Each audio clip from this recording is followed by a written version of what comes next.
មានអូនស្រីគាត់បានសួរមកនាងខ្ញុំថាបើសិនបើកូនគាត់មានបញ្ហា ADHD តើកូនគាត់ជួបប្រទះឬក៏មានផលវិបាកអ្វីខ្លះ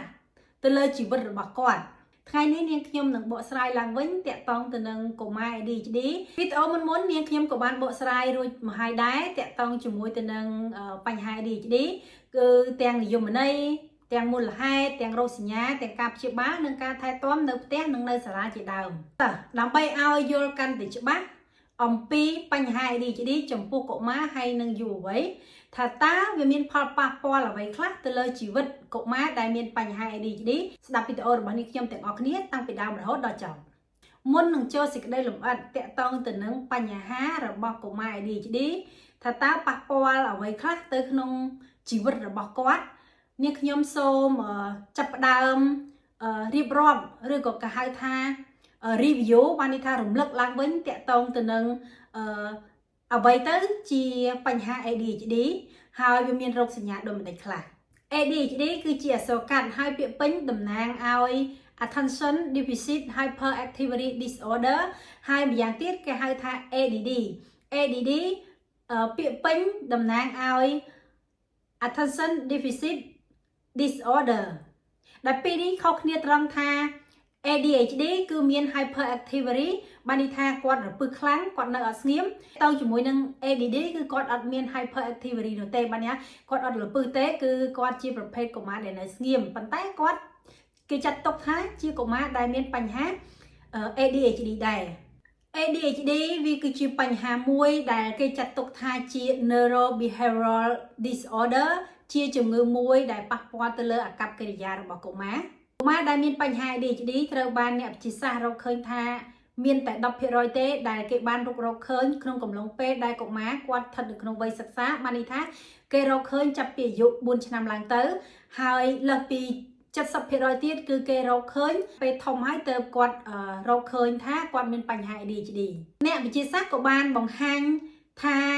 កុមារដែលមានបញ្ហា ADHD គឺគាត់មានអាកប្បកិរិយាមួយគេហៅថា hyperactivity គឺជាកុមារដែលរពឹសខ្លាំងនៅមិនស្ងៀម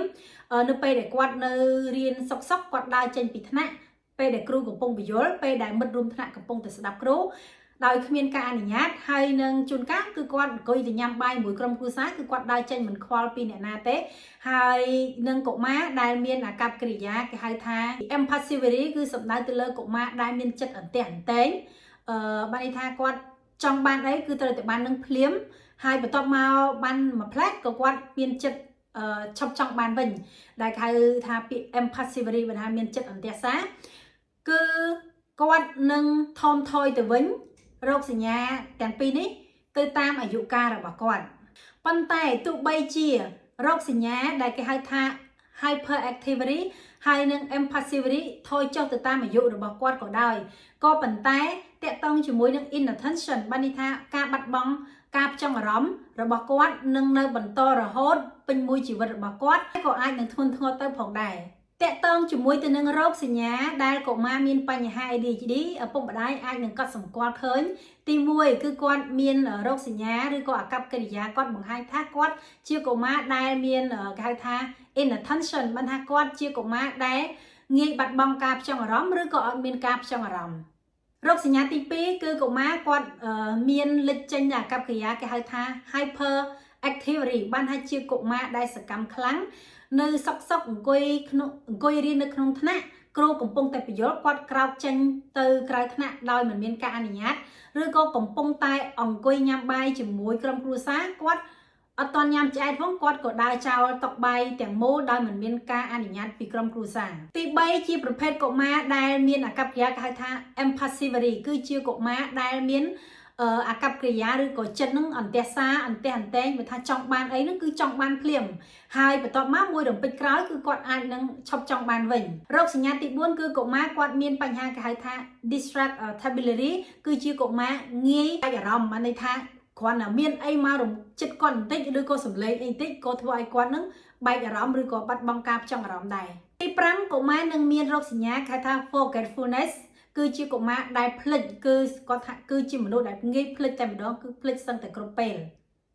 ជួនកាលគឺគាត់ភ្លេចរបស់ពេលទៅរៀនជួនកាលភ្លេចយកកាតាបទៅរៀនភ្លេចដាក់ប៊ិចភ្លេចដាក់សៀវភៅ ភ្លេចពាក់ស្រោមជើងភ្លេចពាក់ស្បែកជើងក៏អាចថាមានជួនកាលគឺគាត់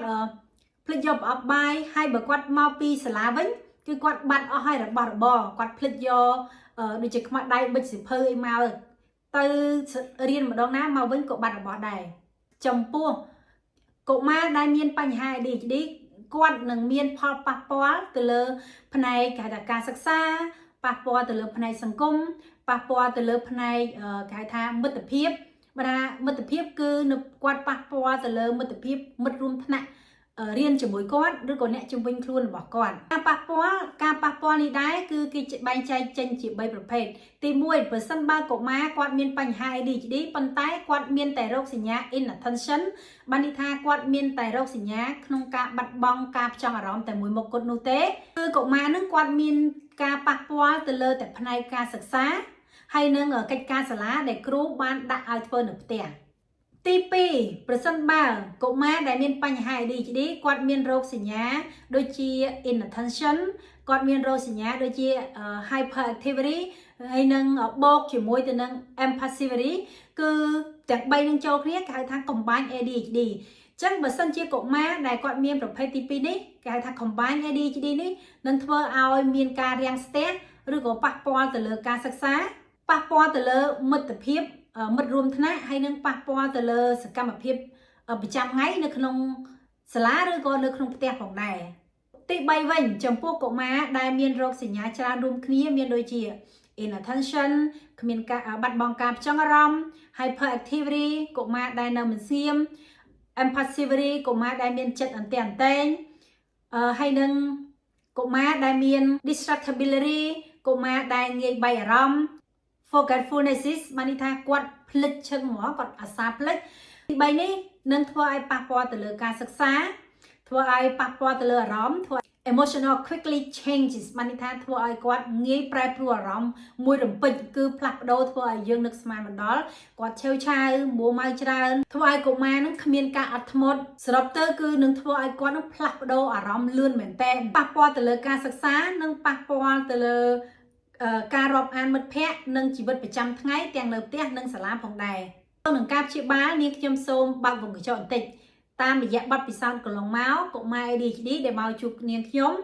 ការព្យាបាលជោគជ័យឬមិនជោគជ័យគឺអាស្រ័យទៅលើឪពុកម្ដាយអញ្ចឹងការព្យាបាលកុមារ ADHD មានប្រសិទ្ធភាពឬក៏អត់ទី1តកតងទៅនឹងឪពុកម្ដាយតើគាត់មានការតាំងចិត្តក្នុងការជួយកូនឲ្យត្រឡប់មករកសភាពដោយកុមារទូទៅដែលគ្មានបញ្ហា ADHD ឬក៏អត់ទី2គឺតកតងទៅនឹងពេលវេលាពីព្រោះកុមារ ADHD គឺគាត់ភ្លេចច្រើន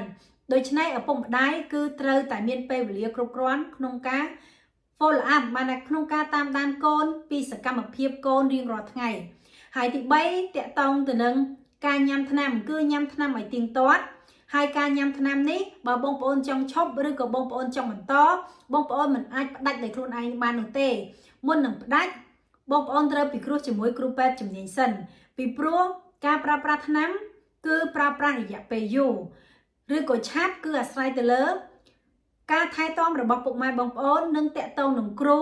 ដែលគាត់ថែទាំនៅសាលារៀនដូច្នេះការព្យាបាលមានប្រសិទ្ធភាពគឺអាស្រ័យទៅលើឪពុកម្ដាយហើយនិងអាស្រ័យទៅលើគ្រូបង្រៀនសរុបសេចក្តីមកវិញ ADHD គឺតំណាងឲ្យ Attention Deficit Hyperactivity Disorder ហើយម្យ៉ាងទៀតគេហៅថា ADD គឺ Attention Deficit Disorder បញ្ហា ADHD គឺភាគច្រើនតកតងជាមួយទៅនឹង Neuro behavior disorder បានន័យថាតកតងទៅនឹងបញ្ហាអាកប្បកិរិយាហើយកុមារដែលមានhyperactivity រពឹសខ្លាំងឬក៏ impulsivity ជាកុមារដែលមានចិត្តអន្ទះអន្ទែងវានឹងធំធាត់ចុះទៅវិញទៅតាមអាយុកាលរបស់កុមារក៏ប៉ុន្តែតកតងជាមួយនឹងបញ្ហា ADHD ដែលមានរោគសញ្ញាដូចជា inattention គឺបានន័យថាគាត់បាត់បង់ការផ្ចង់អារម្មណ៍នឹងគឺវាអត់បាត់ទៅណាទេវានឹងបន្តរហូតដល់ពេញមួយជីវិតរបស់កុមារហើយវាអាចនឹងធ្ងន់ធ្ងរជាងមុនអាស្រ័យទៅលើការព្យាបាលផងដែរតកតងជាមួយរោគសញ្ញាវិញគឺកុមារនឹងគាត់មានរោគសញ្ញាដូចជា inattention បានន័យថាបាត់បង់ការផ្ចង់អារម្មណ៍ហើយគាត់មាន hyperactivity បានន័យថារពឹសខ្លាំងនៅមិនស្ងៀមសុកក្រោកដោយក្រោកចេញពីទីកន្លែងណាមួយដែលគ្មានការអនុញ្ញាតទី3គឺគាត់មាន distractibility គឺជាកុមារដែលងាយគេថាបែកអារម្មណ៍ឬក៏មានសម្លេងអីទីទួយហ្នឹងគឺធ្វើឲ្យគាត់នឹង